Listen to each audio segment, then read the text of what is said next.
platforms in the world. The developers of that game are now facing mounting criticism over child safety concerns. Games like this are not helping. The Roblox Corporation has sent a cease and desist letter to me. Instead of stopping the predators, Roblox stops the people stopping the predators. They are the problem. People everywhere are furious with Roblox, and now they're getting sued. The platform promised to be safe, but the reality is very different. So today, I'm breaking down the entire case, even meeting with some of the biggest YouTubers. And then, on behalf of everyone, I'm helping to sue Roblox. This summer, Roblox was hit with a massive lawsuit centered on a young player known as DH. The lawsuit claims she joined the platform after believing the company's promise that it was safe and educational. While using Roblox, she was allegedly approached by an adult misrepresenting who they were, and the platform's moderation systems didn't catch it. She was later taken from her home and abused by the same individual. And she's not alone. Since 2018, police have arrested at least 24 people accused of misusing Roblox to contact young users and move chats off platform. Some had prior records. Others were people in trusted roles, like teachers, nurses, even a cop. Even Roblox has reported over 13,000 flagged incidents on its platform, a huge jump from roughly 3,000 the year before. Roblox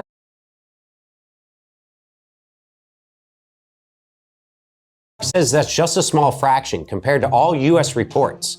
But for parents, the numbers feel staggering. And here's the core claim. The lawsuit argues Roblox allegedly knew these risks, but kept selling parents on the idea of a safe digital playground. Even some of Roblox's biggest creators are speaking out. Take Schlepp, a YouTuber with over 1 million subscribers. When he was younger, he says he had a troubling experience involving a Roblox developer. All that happened to me, it totally messed me up mentally. It made me have to go into therapy and psychologically messed with, relationships that I had. Even till this day, I mean, it's something that, it was messed up. That experience pushed him to act. As an adult, he began working with police by conducting investigations on Roblox. His efforts have led to the arrest of 6 people. So Schlepp, what was the goal when you started making videos about safety issues on Roblox? It really all started back to my own personal experiences related to it.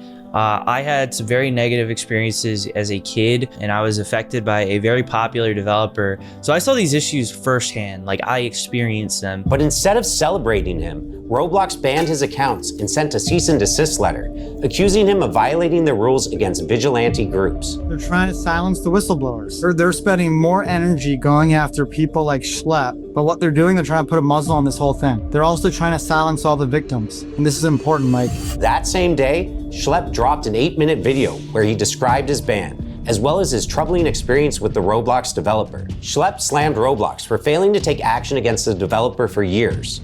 He claims during that time, Roblox even continued to pay and promote the developer. Afterwards, the backlash exploded. Roblox developers changed game thumbnails to say "Free Schlepp."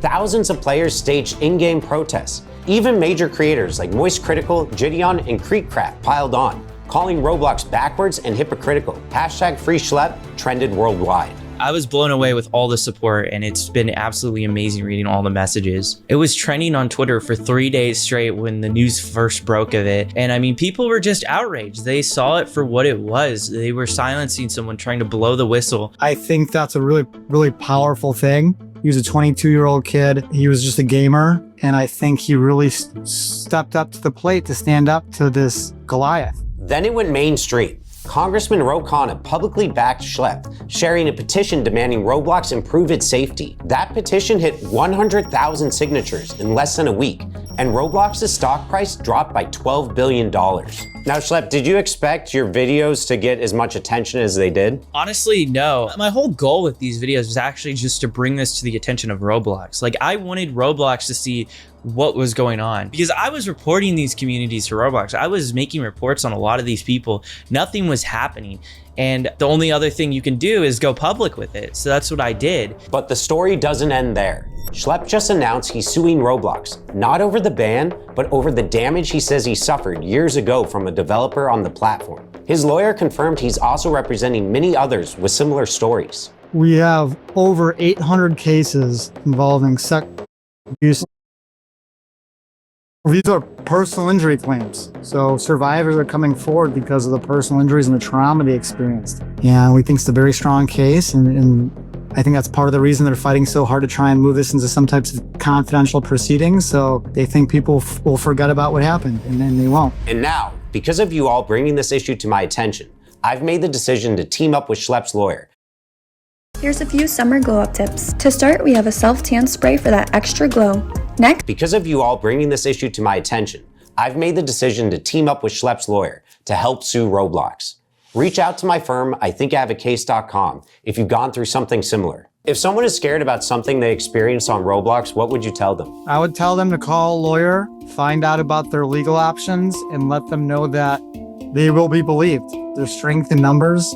Terrible things happen on Roblox. Hundreds and hundreds of people have come forward. We're here for you. Definitely reach out to us. We are here to help. Now he's fighting back in court because if Roblox won't be held accountable in their own platform, we'll make sure that they're held accountable in the courtroom. Now let's investigate how Roblox is designed, because the lawsuits claim there are at least 3 serious flaws. First, until 2021, anyone could make an account by entering just a username, password, and birthday. Users could misstate their age and unlock unrestricted chat, which the lawsuits claim made it very common to find lower levels talking with adults. YouTubers like Gideon and Rob the Master, who have become well known for exposing bad actors, have said just how easy it is. When we went on Roblox, it did not take long for our account to get attention from child predators. It was almost instantaneous. Roblox says it's taking stronger steps to protect its younger players. The company has rolled out ID verification, asking players over 13 to scan a government-issued ID and selfie to gain access to certain features.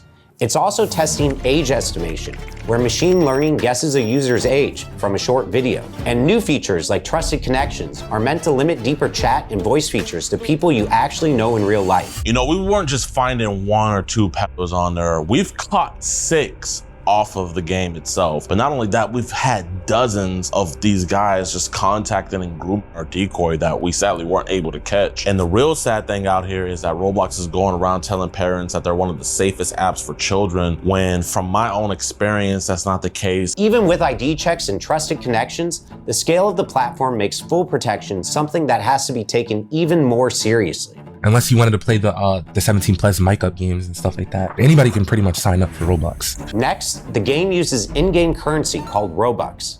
Players use Robux to buy rare accessories and customize their avatars, and many lower levels are obsessed with it. The lawsuits point out these players even say they do anything for Robux. So bad actors can take advantage of that by dangling Robux to gain control. And third is the lack of moderation. In 2017, the company claimed it had thousands of moderators working 24/7, plus advanced filters blocking unsafe content. The reality looks very different. For starters, Roblox has hosted many games with questionable themes, including Run from Diddy Simulator, Shower Simulator, and Bloody Battles. The fact that these games even existed undercuts Roblox's claim of being a safe, moderated place. But it's not just the games that are concerning. Roblox is now the go-to social platform for younger audiences. 78 million users log in every day. The platform processes more than 50,000 chat messages every second. Roblox claims its AI and human reviewers scan all of it, text, audio, and images. But here's the problem. The company allegedly employs only about 3,000 moderators. Compare that to TikTok, roughly 3 times Roblox's daily users, but over 13 times the number of moderators on staff. The reason for the lack of moderators is allegedly due to Roblox's focus on growth over safety. In fact, 8 current and former trust and safety staff describe ignored requests for more resources, backlogs of incident reports, and even a manager quitting after promised hires never showed up. Some say protective features they suggested, like pop-up warnings, were rejected, and safety settings, like blocking strangers in chat, were switched off by default. Once again, Roblox points to AI moderation as the solution, but employees admit the tech still misses the subtle signs of unsafe behavior, and the gaps aren't small. The filters block words like Snapchat or Discord, but people get around them by using emojis or by tweaking the spelling a little. Even phone numbers are apparently blocked if you type the digits, but not if you just spell them out. The lawsuits argue that these kinds of loopholes prove Roblox knows the risks of off-platform communication, yet it still leaves these obvious workarounds wide open. In court, the usual defense might not save Roblox. Most platforms lean on a law called Section 230 of the Communications Decency Act, and that law protects websites and apps from being sued over what their users post. That's why Instagram or YouTube don't get dragged into court every time someone uploads something harmful. But the lawsuits against Roblox aren't just about what users post. They're about the company itself. Lawyers argue Roblox designed the platform in risky ways, marketed it as safe, and then ignored clear warning signs. And at least one court has already said Section 230 doesn't cover misrepresentation. So if Roblox tells parents this is safe and it's not, that responsibility falls on Roblox, not the users. That's why these lawsuits matter to me.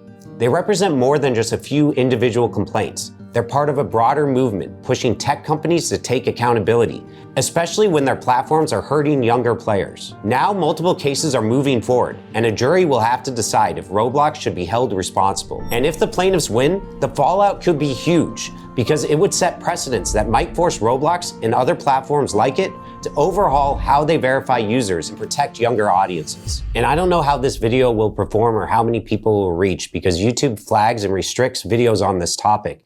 It's kind of scary because people are afraid to put out information on this, but we feel like it's our duty to make sure that everyone knows. If you or someone you know needs help, reach out to us. Thank you for watching.